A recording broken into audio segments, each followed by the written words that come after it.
Welcome in. It's another episode of Pilch's Perspective. I am Mike Pilch. The NCAA tournament is going to be played in 2021. The tournament was canceled due to the COVID pandemic last year. So this is the first time in 2 years it's going to be played. And last season, when we didn't have a tournament, a lot of the networks and network radio stations started to play old games from the past. And one of them was a game that I feel is the most important game in basketball history. It made the NCAA tournament a big, somewhat mainstream spectacle that has grown bigger and bigger since then. But it's the game that really brought that to big-time national attention. And it also set the tone for what we know now as the modern NBA, which was a somewhat fledgling league at the time. This game is the 1979 NCAA championship between Michigan State and Indiana. Magic Johnson against Larry Bird. So about last year, at almost the same exact time, I did a podcast over why I feel that is the most significant game in history. That was never put on a YouTube, so this is a little example of why it was the most important game to me. It's a year old, so some things are dated, but again, this is the 79 NCAA title game. Now, there was a lot of build-up to this game, and a lot of people say, really, Indiana State? Yeah, that Indiana State, the Sycamores, they came from the Missouri Valley Conference. They faced Michigan State out of the Big Ten. Now, the 79 Final Four was televised by NBC. Dick Enberg, Al McGuire, Billy Packer had the call. The Nielsen rating for this game was 24. That is the highest for any basketball game in the United States as of 2017. And to my knowledge, since 2017, there's not a basketball game that has pulled in that kind of number. The audience was estimated to be around 40 million people. All right. And that was about a 20% increase from the year before. The build-up to this game was extraordinary, and a lot of it had to do with Magic Johnson and Larry Bird being the two individuals that were starring in that showcase. And Michigan State won the game. Magic Johnson vastly outplayed Larry Bird. Bird was just 7 of 21 shooting, though he did have a lot of rebounds. A lot of that with Bird was kind of the lone stud on that Indiana State team, and Michigan State was just able to key on him and kind of make life difficult for him. So Bird's game was kind of a product of the team around him and the way the game flowed more than him not kind of stepping up in the moment or anything. So that happens. The very next year, the two of them go to the NBA together, and they happen to go to the Boston Celtics and the Los Angeles Lakers. The Celtics went from 29-53 to 61-21 with the Birdman. They lose to the Sixers in the Eastern Conference Finals and then won a title the next year in 81 over the Houston Rockets. I'll revisit that 81 Finals soon. Magic joined Kareem and the boys with the Lakers. They go 60-22. They win the whole thing. Magic actually played center in Game 6 because Kareem was out with a sprained ankle. And at 6'9", he scored 42 points, had 15 rebounds, and 7 assists. Lakers won their first title. So in their first 2 years in the league, they each won an NBA championship that they were obviously a major part of. They both, or in Magic's case anyway, became a Finals MVP right off the bat. This was an interesting time in the NBA because I think a lot of people don't really understand from a business perspective where that league was in the late 70s and early 80s. The 70s may have been the single worst decade for the NBA. And a lot of people I tell this story to get shocked by the fact that the NBA actually had games played on network TV that were tape delayed during the overnight during that era. That's how small a deal the NBA was then. The games were normally live on weekends and tape delay on weekdays. And it wouldn't just be the finals. There were a lot of games even as recently as 1986. And I know that's 34 years ago, but my goodness, I remember 1986 myself. And that was a much more modern time for sports broadcasting than you would expect having, games delayed that long. It's kind of amazing. But for example, in 1979, games in the finals since the Seattle Supersonics were involved actually started around 11:30 at night. People complain about a game being at 9 o'clock Eastern time now. There were games getting underway almost at midnight in 1979. As late as 1984, the Western Conference Finals were on tape-delay TV. Now, this is at a point when ESPN was in its infancy. It was only about 5 years old.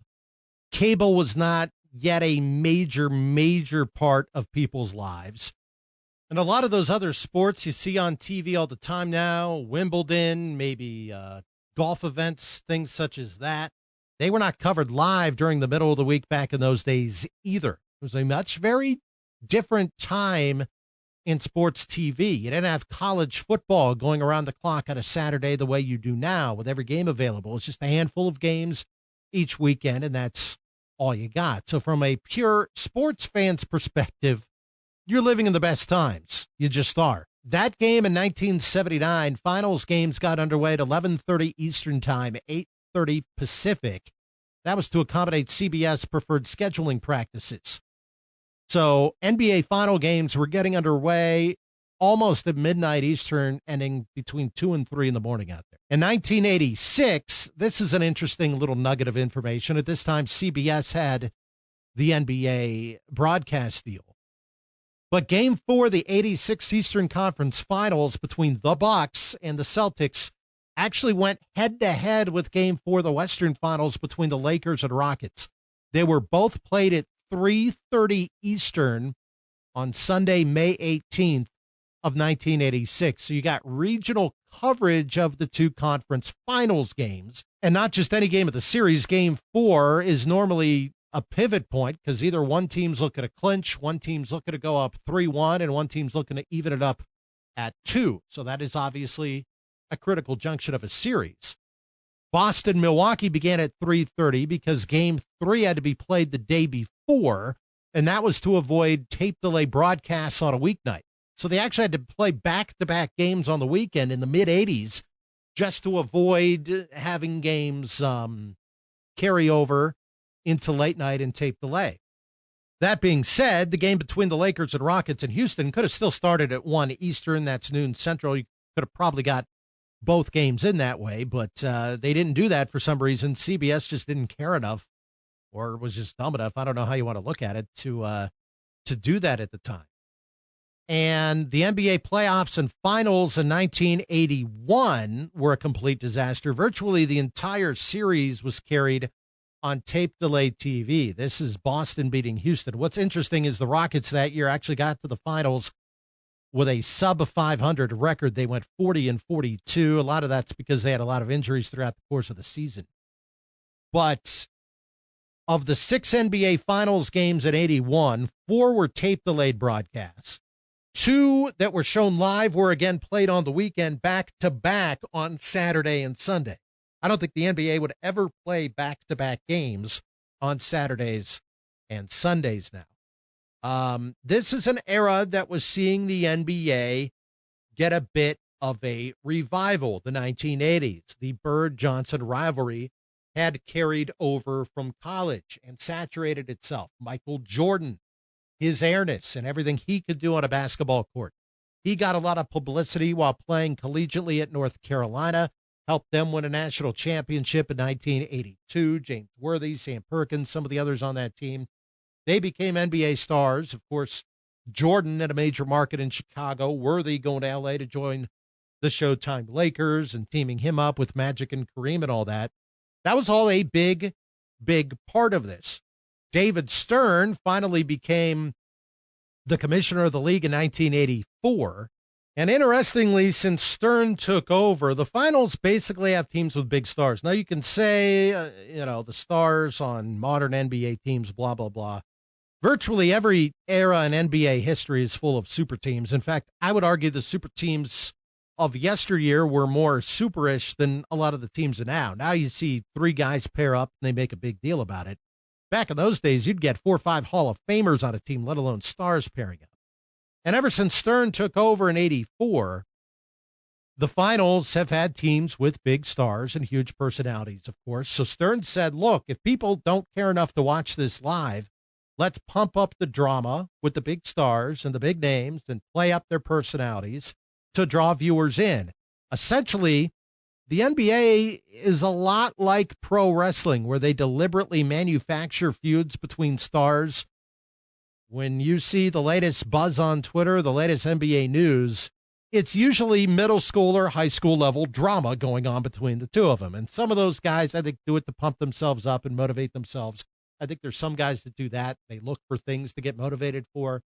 But a lot of it just comes down to the way, of course, we know the NBA does that. When they get matchups of teams without big names, think of San Antonio, New Jersey in 2003.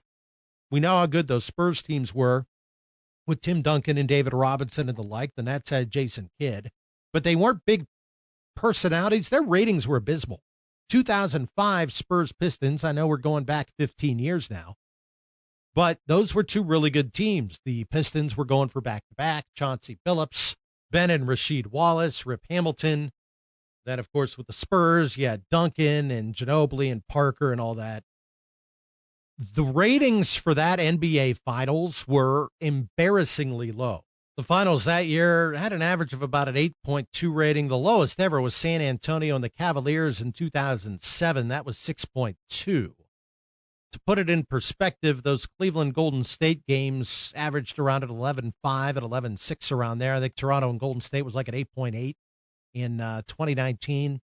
According to Awful Announcing, NBA ratings down 13% locally in 2019-2020. The Warriors are gone down 66%. Now, obviously, the Warriors aren't the team they were that was going to the finals every year, but that's an extraordinary drop-off, almost an impossible drop-off, down 13% locally. And I think 27 of the 30 teams in the league are down from where they were a year ago. And the national numbers aren't good. And a lot of that's because the Warriors don't have their stars together. And a lot of the big-name guys, Kevin Durant's not playing this year due to injury. LeBron's out west. Anthony Davis is out west. Kawhi Leonard's now out west. Really honest, Antetokounmpo might be the only real superstar playing in the East. Even Kyrie Irving's hurt now. And because of that, ratings have suffered because they're playing later at night. And a lot of these guys take games off. Essentially, if you don't have stars playing in the NBA, it's kind of an irrelevant league. And I know that might be sacrilege. I know I might be getting some people upset with me about that. But that tells you people are looking for the superstars and for the drama. It's almost got that Kardashian-like appeal, if you will. And that's kind of what it lives and dies on. If they were tuning in purely for the basketball and to see who wins, the numbers would be higher than that. Because the other sports are not as affected by an individual playing. When your local TV numbers are down that significantly, that's a frightening thing. And NBA owners are aware of that. That's why they're trying to do other things like a midseason tournament, what have you, to boost things up. There's some other reasons for that, too. But all of this really started with the Bird Magic Johnson rivalry. David Stern was an incredibly intelligent man. He knew what he was doing. And that model of basketball is just pure big-time entertainment rode on the backs of Magic and Larry. They redefined the game for modern television, and they did it in other ways, too. There's some racial baggage, the white versus black, and where Bird and Johnson grew up that kind of played into that. I can maybe get into that at another time if somebody wants to hear about it, but there's some socioeconomical statuses that kind of played into that rivalry as well. But it all began with that 1979 NCAA championship game. That was also the game that brought a lot more attention onto the NCAA tournament. And it's really the tournament that a lot of people think the phrase Final Four kind of became more of a household word, was with that tournament. And a lot of it was because of Larry Legend and Magic Johnson. It was also a year that went to 40 teams. The previous year had 32. It expanded to 48 then the next year in 1980. And the the top, I think the top 6 teams got byes, and then the 7 through 10 seeds would play each other, then move on to play the teams that got the byes, and then you'd whittle it down at each region from that point on. That's how they did it then. But because of the attention Magic and Larry got, the whole phrase Final Four started to become more and more of a household name. It was also the last Final Four played on an on-campus arena, the University of Utah, by the way, which is also kind of a little interesting nugget of information. It's been played on a team's regular season off-campus home arena twice, in 85 and in 96. But that was the last time it was actually played in an on-campus arena at the University of Utah there in 1979. So the mass appeal and advertising structure of what is March Madness and the Final Four in the NCAA tournament, and what has really become the modern business model for the NBA, and really the way you know it growing up with the NBA, started because of Magic and Bird. And it started because of that championship game they played in 1979. So if you're a big NBA fan, a big basketball fan, even a big college fan, Magic and Bird paved the way for what basketball is today, even more so than His Airness Michael Jordan. He came in 84-85 season, and he was a big part of it too. But by the time Jordan was a rookie, Bird was already playing for his second title, won it in 84 with the Celtics. So Bird had already won 2 of his championships, and of course Magic played, in the finals 9 times in 12 years between 1980 and 1991. Kind of run he had with the Lakers there.